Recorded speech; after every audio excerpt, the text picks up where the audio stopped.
अगर आपकी पेट की अल्ट्रासाउंड हुआ है किसी भी कारण से, चाहे वो एब्डोमिनल पेन हो या फिर इंडाइजेशन हो, और अल्ट्रासाउंड में मिला है गॉल ब्लैडर में पॉलिप है, क्या कैंसर है, क्या सर्जरी की ज़रूरत है, तो लोग तुरंत गूगल करते हैं और सर्च करते हैं इंटरनेट में, क्या तो ये कैंसर नहीं है, क्या सर्जरी की ज़रूरत है, क्या ये सेफ है।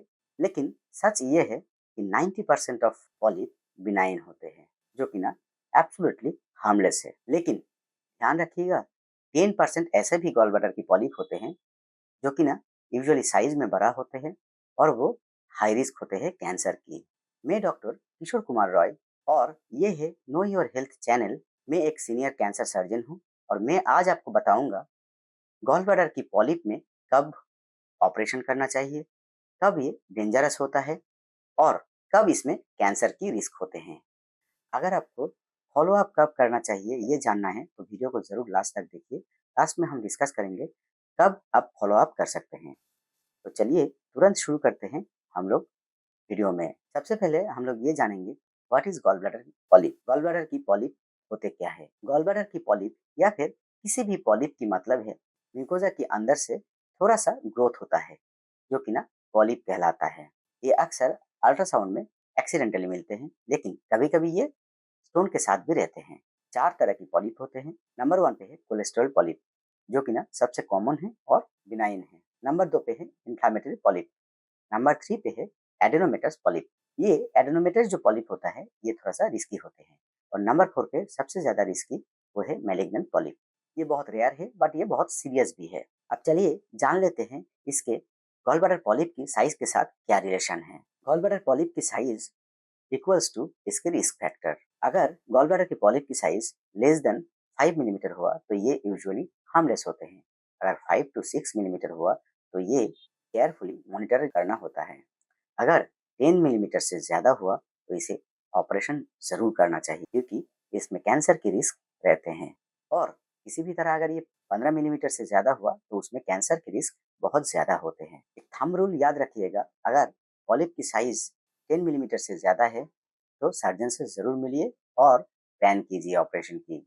लेकिन ध्यान ये भी रखिएगा, अगर कोई पॉलिप 3 महीना पहले अल्ट्रासाउंड में छोटा था और वो तुरंत बढ़ रहा है तो इसको भी इमीडिएटली डॉक्टर के साथ कंसल्ट करना ज़रूरी है। चलिए अब जानते हैं कौन से पेशेंट्स में ये रिस्क ज़्यादा होते हैं। गॉल ब्लैडर की पॉलिप तब ज़्यादा डेंजरस होता है अगर पेशेंट की एज मोर देन 50 ईयर्स हुआ, गॉल ब्लैडर पॉलिप की साइज मोर देन 1 सेंटीमीटर हुआ, अगर पॉलिप सेसाइल हुआ मतलब उसकी बेस अगर फ्लैट हुआ, तो अगर पॉलिप फास्ट ग्रो कर रहा है, अगर पेशेंट नॉर्थ इंडिया में या फिर गैंजेटिक गंगा के किनारे में अगर पेशेंट की घर है तो भी वो ज़्यादा रिस्की है। साथ में अगर गॉल स्टोन है, और गॉल स्टोन अगर ज़्यादा बड़ा साइज़ का है तो भी बहुत ज़्यादा रिस्क हो जाता है। और अगर छोटा पॉलिप है फिर भी पेशेंट को सिम्पटम्स है तो भी ये रिस्क फैक्टर है। इंडिया में गॉल ब्लैडर कैंसर की जो रिस्क है वो सबसे ज़्यादा है। चलिए अब जानते हैं सिम्पटम्स के बारे में। क्यों गॉल ब्लैडर की पॉलिप की सिम्पटम्स अक्सर देखा गया है वो साइलेंट रहते हैं। ज़्यादा से ज़्यादा पॉलिप में कोई सिम्पटम्स होते ही नहीं है, इसके मतलब है ये साइलेंट रहते हैं। तो यूजुअली जो सिम्पटम्स आते हैं वो है दाहिने अपर पेट में दर्द होना, इंडाइजेशन होना, वॉमिटिंग लगना, या फिर फैटी फूड खाने के बाद इंटॉलरेंस होना। ये कॉमन सिम्टम्स है गॉल ब्लैडर स्टोन के साथ।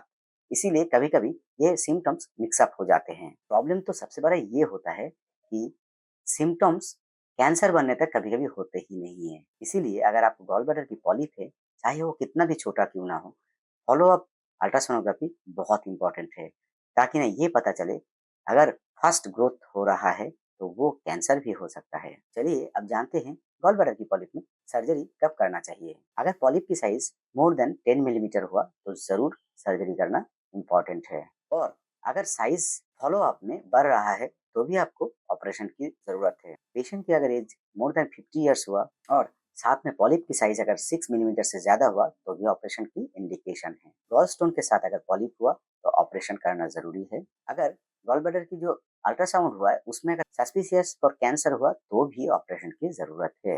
गॉल ब्लैडर की ऑपरेशन में पूरा गॉल ब्लैडर ही निकल जाते हैं और साथ में पॉलिप भी निकल जाते हैं और पेशेंट नॉर्मल लाइफ लीड करते हैं। अगर आपको गॉल ब्लैडर निकलने के बाद कैसे लाइफ लीड करना है ये जानना है, आई बटन में लगा हुआ वीडियो को जरूर देखिए। चलिए अब जानते हैं most important thing, follow up कब काफ़ी है। अगर पॉलिप की साइज लेस देन 5 मिलीमीटर है तो फॉलो अप आप कर सकते हैं। यंग पेशेंट में कोई सिम्टम्स नहीं है या फिर कोई ग्रोथ नहीं है तब भी आप फॉलो अप कर सकते हैं। यूजुअली अल्ट्रासाउंड में 6 से 12 महीने में फॉलो अप किया जा सकता है, लेकिन अगर हाई रिस्क फैक्टर है तो फिर 3 महीने में भी ये रेगुलर फॉलो अप करना पड़ सकता है।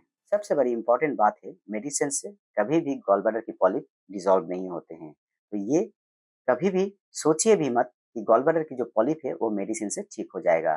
चलिए अब जानते हैं कुछ कॉमन मिथ को। लोग सोचते हैं गॉल ब्लैडर की पॉलिप इसके मतलब है कैंसर। जी बिल्कुल नहीं, गॉल ब्लैडर की पॉलिप मतलब गॉल ब्लैडर की कैंसर बिल्कुल नहीं है। कभी कभी लोग ये भी सोचते हैं गॉल ब्लैडर की पॉलिप और गॉल ब्लैडर की स्टोन दोनों सेम है, जो कि बिल्कुल भी अलग दो डिजीज है। लोग कभी कभी ये भी सोचते हैं कि गॉल ब्लैडर की पॉलिप को मेडिसिन से ठीक किया जा सकता है। ये बिल्कुल गलत है। गॉल ब्लैडर की पॉलिप को मेडिसिन से कभी भी डिसॉल्व नहीं किया जा सकता है। गॉल ब्लैडर की पॉलिप को इग्नोर मत कीजिए और गॉल ब्लैडर की पॉलिप में बिना वजह कभी पैनिक भी ना कीजिए। अगर ये इन्फॉर्मेशन आपको अच्छा लगे तो वीडियो को ज़रूर लाइक करें, चैनल को सब्सक्राइब करें और दोस्तों तक ज़रूर शेयर करें। अगले बार फिर मिलेंगे दूसरे किसी टॉपिक के साथ, और तब तक के लिए आप भी सेफ रहिए, हेल्दी रहिए। नमस्कार, जय हिंद।